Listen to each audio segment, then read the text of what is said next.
This is the installation of the 5G. So today we're going on location to the Hutton Martin place. It's in Santa Ana. Our good friend Howard, the owner, gave us the privilege to install this 5G unit by Bobcat. Now the Bobcat 500 or Bobber 500 and the FreedomFi CBRS radio.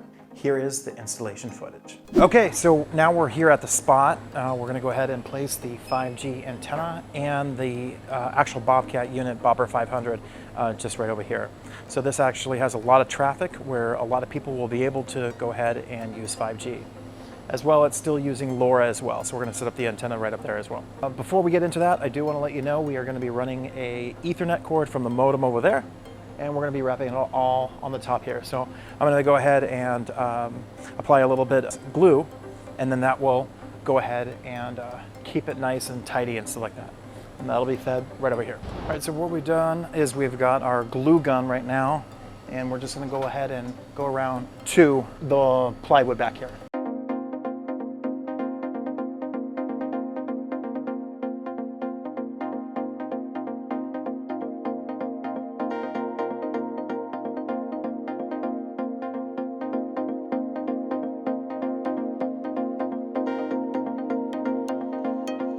All right,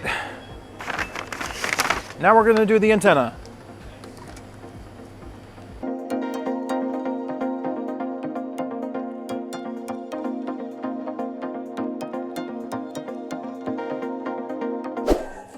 Okay, this is a closer look. So we've got the antenna already plugged in right here.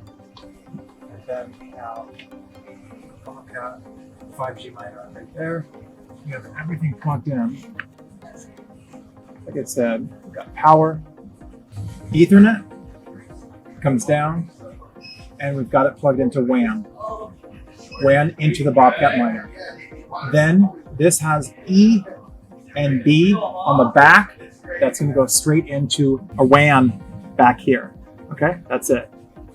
You got your GPS coordinates right there. That's stuck on the wall.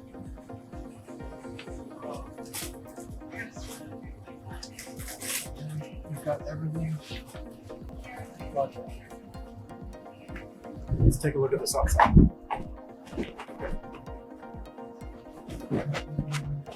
It's nice and clean for your clients.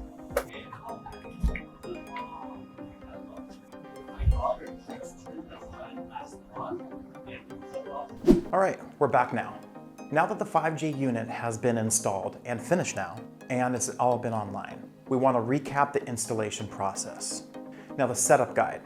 Step 1, placement. To start, you want to make sure that you select a good place for the small cell, as obstructions will decrease coverage. Now the CBRS signals have less range than the LoRa. Similar to Wi-Fi, they can be weakened or blocked by obstacles, like walls, trees, and buildings. So to capture the most data you can, you want your small cell to point towards a populated area, a place with a lot of people and phones. Here's some tips for a good location for your small cell. Coffee shop, restaurants, indoor malls, or gathering areas near a street facing a window of a home or a small business. Step 2, connect the GPS antenna to the back of the small cell labeled GPS. The other end should be placed near a window to help secure the GPS lock. Step 3, connect the Ethernet cable to a small cell. Connect the Ethernet cable to the port labeled WAN on the small cell. That's WAN. Step 4, connect the Ethernet cable to the gateway.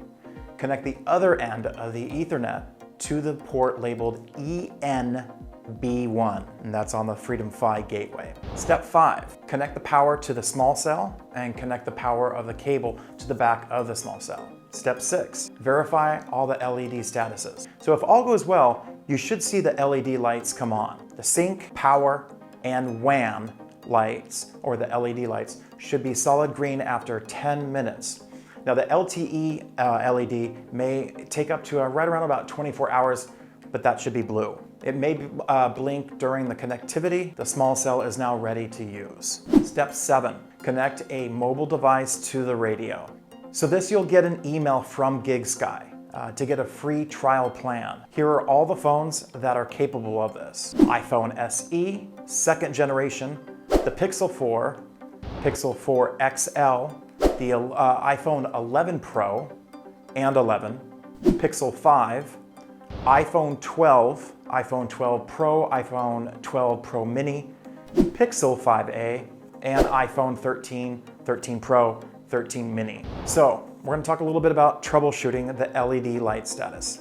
So if your power LED light is off, what you want to do is you want to check your power connection or try plugging in the power cord to another power outlet. If you're using the PoE side, ensure the PoE side of the power injector is connected into the WAN, that's W-A-N, port of the small cell. My WAN light is off. Verify that the connections are in the correct port.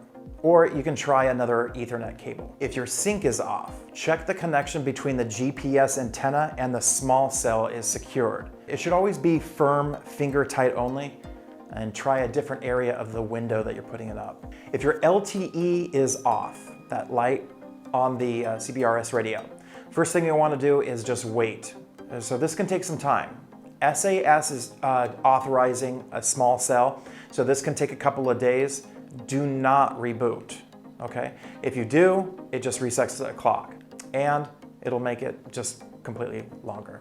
You can check the local dashboard radio tab on your internet, and then you can make sure that SAS, GPS, and LTE all show success. If it's been more than 2 days, then I would reboot the Bobcat and the small cell. All right, lastly, once everything is working and you have your eSIM card activated, turn on the airplane mode. Then airplane mode off. Now check the signal indicator on the top left side of your phone. You can test the data and confirm that connection. Turn off the Wi-Fi to ensure that you're using the small cell signal and run a speed test on that device. The connection process is now complete. Here are some questions and answers about the 5G Bobber 500. When I set up the small cell CBRS antenna, will all phones nearby automatically connect to the 5G coverage? No. Only cell devices that use data plans from the Helium 5G roaming partners such as GigSky or Dish Wireless will have that ability to connect to and benefit from the small cell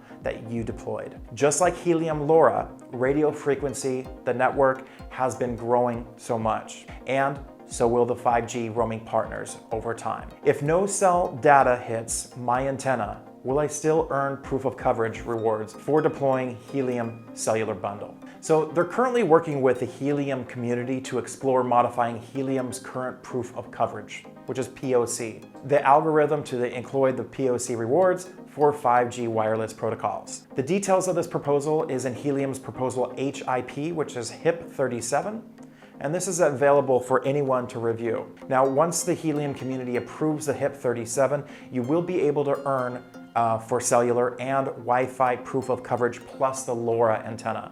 How much more money will this earn other than the regular Helium hotspots? So they don't have the specifics in place, but there has been a lot of talk that 1 gigabyte of data will equal right around 50 cents. Again, this is not confirmed, but variables such as number of roaming partners onboarded, the location of your cellular antenna, and HIP 37 will determine the answer. And since we are still in the early stages of onboarding cellular roaming partners, haven't been approved yet. And again, that's on HIP 37. But you won't earn any considerable amount of HNT than the Helium hotspot on day one. However, if all goes well, they expect that over the next 18 months, the earning potential of Helium 5G node operators will far exceed those of LoRa-only hotspot operators. If I wanted to connect my own phone or laptop to it, can I do it? So your FreedomFi CBRS cell will come with one FreedomFi SIM card. By using the FreedomFi SIM, you'll be able to connect to most of the CBRS band capable devices to any small cell on the Helium network. Please note that your phone must be CBRS compatible. It will only connect to Helium CBRS small cell and will not have nationwide US coverage. Using your own small cell with a FreedomFi SIM is always free, just like connecting to your own Wi-Fi router. Is this 5G or LTE? So 5G is an architecture standard for the cellular wireless networks that covers architecture of the software, aka the network core, and architecture of the radio hardware. So 5G is not specific to a frequency band and is not the same as high frequency MM wave. So 5G uses much of the same frequencies as LTE. With the Helium 5G rollout, they use CBRS spectrum, aka mid-band 5G spectrum, and provide a 5G compliant architecture for the network core that runs on the FreedomFi gateway. However, the first cellular radio that they have certified as part of this bundle is LTE. Why, you may ask? Well, it's because the LTE small cells are cheaper and more phones can connect to them. With pure 5G small cells, today you gain nothing except higher equipment cost and shorter phone capability lists. As high band 5G small cell operating in the MM wave frequencies, they become cheaper. They will certify those radios, and FreedomFi gateway owners will be able to plug them in to the gateway without needing to buy a different FreedomFi gateway. Can I buy any model of CBRS radio and connect it to FreedomFi gateway? Nope. So the FreedomFi gateway only works with certified CBRS radios. Cellular radios come in many flavors and have a million knobs and settings. So the only way for them to ensure this consistent operation and security across the developments is to only allow pre-certified radios with verified firmware presets. What is a good location to put the indoor cellular antenna? As I said before, the best locations for indoor any public venues such as shopping malls, hotels, stadiums, hospitals, airports, universities, any type of campus or convention center.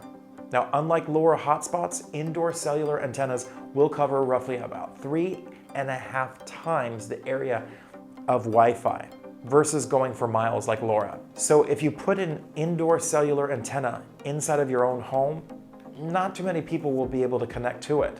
And that's the point. I mean, unless you point it out the window overlooking a park or something like that. Will indoor cellular antennas require professional certification by a certified professional installer CPI? No. Indoor cellular data antennas provided in this bundle is considered a Category A CBRS device, which does not require any CPI certification, provided it can be or get a GPS lock is what it's called. Your cellular antenna will actually have a built-in GPS receiver and will also become the additional external GPS antenna and an extension cord. If you're installing the indoor location with no GPS reception, then yes, you'll have to use the external GPS extender. Do I need to make sure it's possible to get a GPS signal at the location that I plan to install the indoor cellular antenna? Absolutely. For the cellular antenna to start radiating signal, it will need to get a GPS lock. There are several free phone apps that you can download to check the GPS reception to get a good location or wherever you're going with this. I actually recommend it. You do this ahead of time, just so that way you don't spend a lot of money. Your cellular antenna will have a built-in GPS receiver and will also come with an additional external GPS extension cord that's 6 feet long, which you can stretch towards the window or mount outdoors if you plan to install at a location with no GPS signal. Activating your antenna will actually require remote CPI certification and will have an additional $100 fee. After I get my Helium cellular mining bundle, are there any additional reoccurring fees that I need to pay? So for 1 year, no.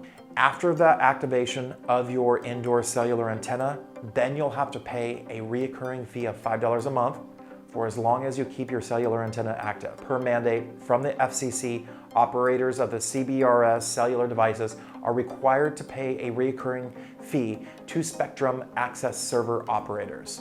Will I earn less rewards from my existing Helium miner if I put the Bobber 500 or any other 5G miner next to it? Yes. So on HIP 17, the rules apply to FreedomFi gateways the same way they do any other Helium hotspot.